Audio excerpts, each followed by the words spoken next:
I think I discovered I was sickle cell, or I was told I was sickle cell at the age of 3, 4, like that. Um, I started experiencing pains, swelling of the body, knee, arms, everywhere. I had yellow eyes. I was looking very malnourished, big stomach, and everything. That was how I looked.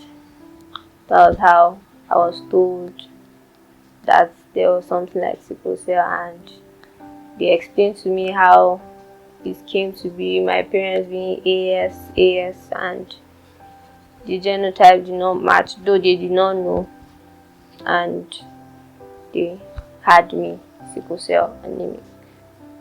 I was loved by almost everybody. Everybody showed care, attention. Though when it comes to playing with friends or playing some games, they're always like, no, no, no, Joy, don't do this, don't do that. Like, I was stopped from doing a lot of things. I won't say I actually had a good growing up playful, yeah, because okay, even when I try to play, when I get back home or later, I start having pains, rapid habits, joint aches, everything, and that's another admission for me. I think I had good support from the family, my siblings. Um, you know how expensive it can be, going to the hospital, being on oxygen, in and out. So it's like the hospital was like my second home, and they had to be there with me in the admissions. This one will take turn. Today is my dad that will stay with me overnight. Tomorrow is my mom.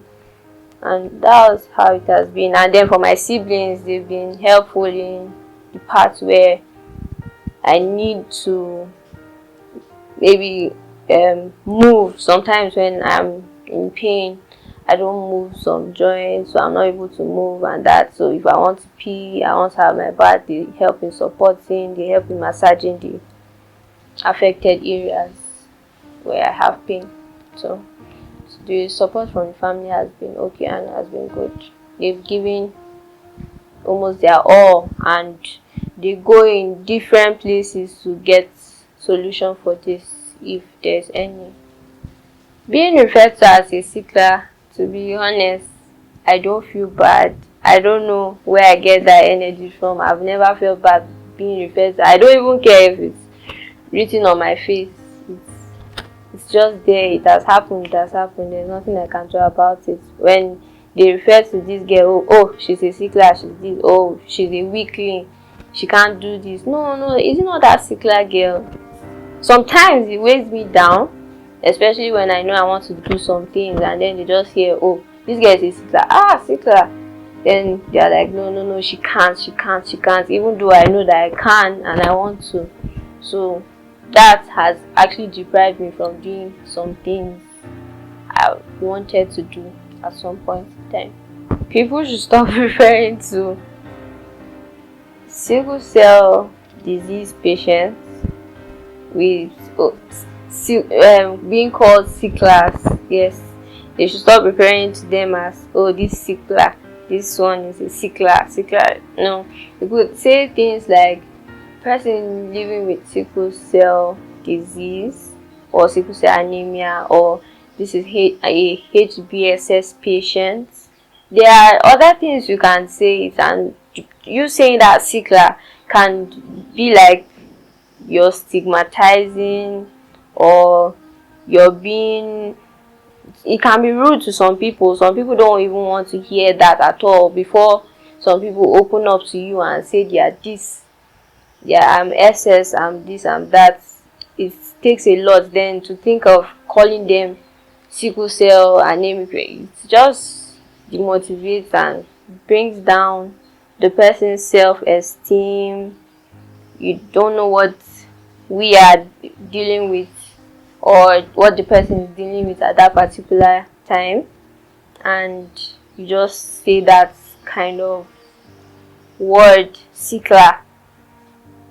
it isn't right to, for me, in my own view, it is not right to compare a sickle cell anemic patient to the other genotypes we have, because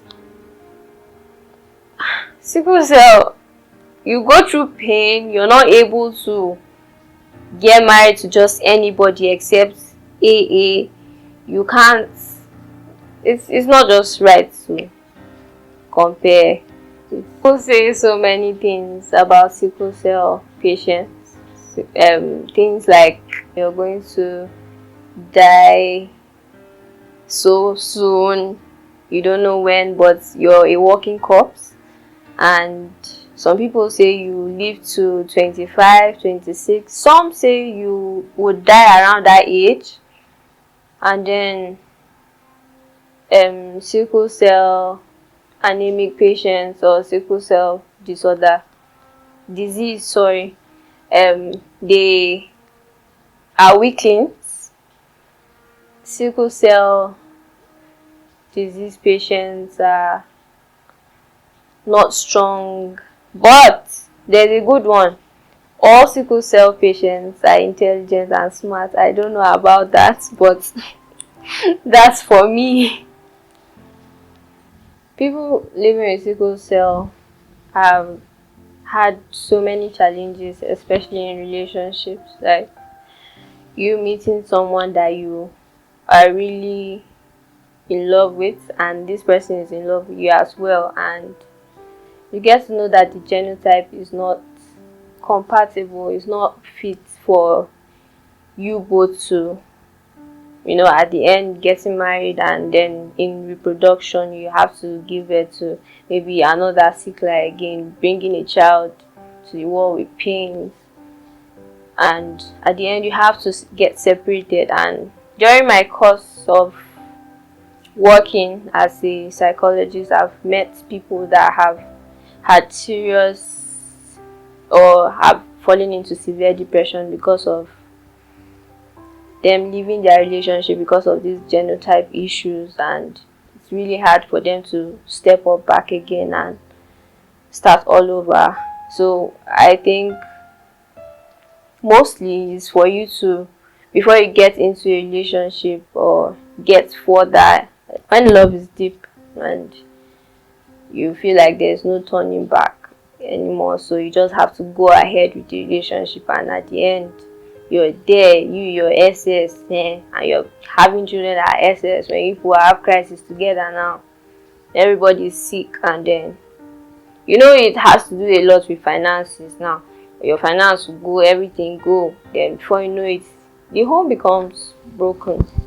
People with sickle cell, we get someone that we love and the person is scared that, this person, okay, for a female, when she gets to childbirth she might die, or we're not going to have kids together, or they just run away. I've had a friend who told her boyfriend for 2 years that she was SS, and he just zoomed off and left her, and she has been broken ever since. So there are a lot of ups and downs, especially when it comes to relationships. It hurts.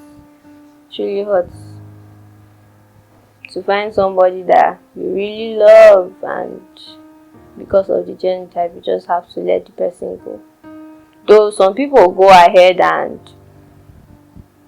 they believe that there are new technology of correcting genotype from childbirth, and people go for adoption as well.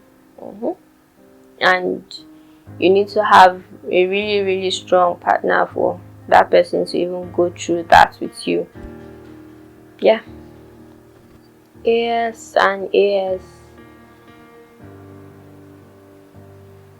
I don't feel they should gamble.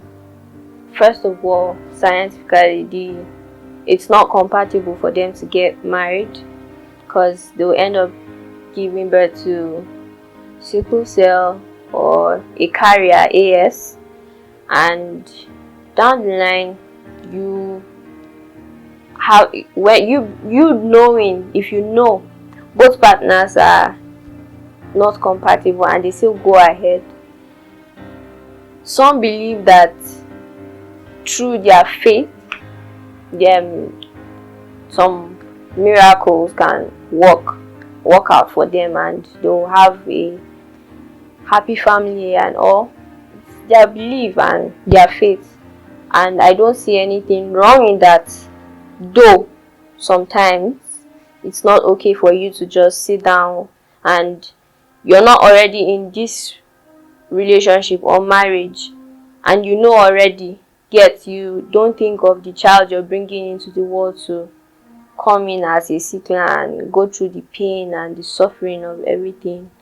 It's not really advisable for you to go ahead, you knowing it. But for those that don't know, like my parents, I don't blame them. I've never actually blamed them for it, but it's what it is.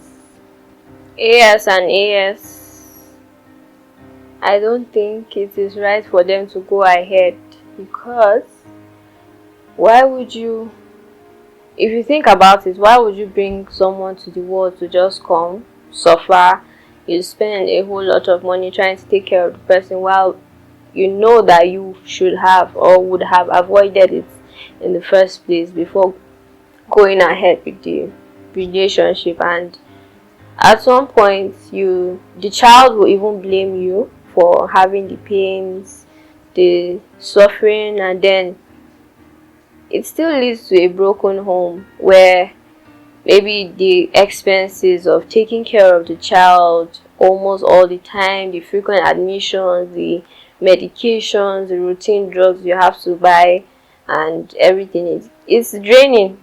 So it's really not advisable. But if I'm to come in another view,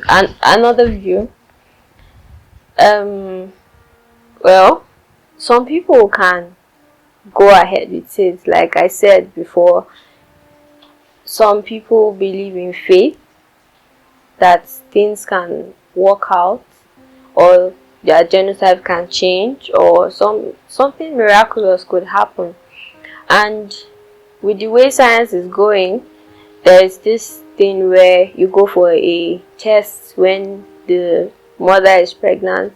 You check the genotype of the baby.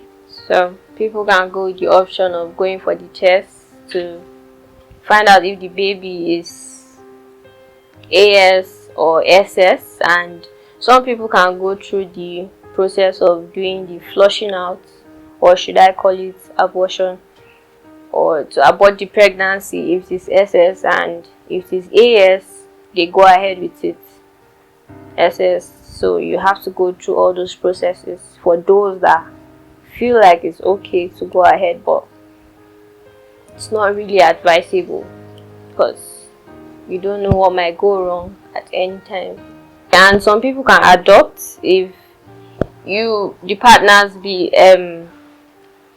if the partners agree and understand each other, they can decide not to have a baby of their own or a child offspring of their own, so they go for adoption.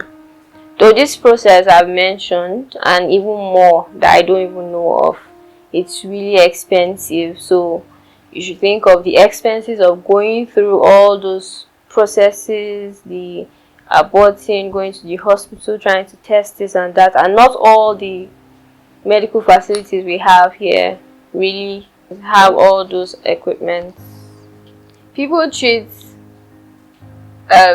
people or individuals living with sickle cell anemia with so much pity, like, oh, they can't do this, pity her, she's SS, pity him is SS. They can't, no, they can't do all those things. It gets tired and boring, and it's really annoying for me. I don't think there's anything that should stop anyone being SS. You can do a whole lot of things. Actually see myself in the mirror and get so much strength from me being SS. Like, I want to do a lot, I want to help other people. I want to be in this, I want to be in that, make achievement for myself. So people that see us as walking corpses, or we pity that, oh, they can't get anywhere. I really need to clear that. And we have a lot of other sickle cell patients out there that are doing so well, so well, incredibly well. People living with sickle cell anemia have battled with a lot of self-esteem issues, depression. I'm someone that have gone through depression, severe depression. At some point I wanted to just die. I've attempted suicide before, yes, and I'm not afraid to share that with anyone. And through my practice as a psychologist, I use my story of going through the depression issues to help other people go through their own challenges and see that there is no end to it and you can achieve more. And I've been on a lot of things, achieving and helping myself out, and I've gotten strength in knowing and understanding that with all those challenges that come, I can also do well, and any other sickle cell patient can also do well with all those things. If you think you need a therapist, you can see one. There's nothing wrong in it. If you need family support, relationship support, any type of support you need, it's going to really help you go through all this. And you need to have your faith and believe and hope, also trust in yourself. When look at yourself in the mirror and say you can do this. Don't listen to what people have to say, or their ideas, or them trashing you down because of your genotype. You can actually achieve more. A lot of people have achieved more and they're still achieving, and you can also do same. My name is Usman Joy. I'm a counseling psychologist. I have sickle cell anemia and I'm not a walking corpse. I am human.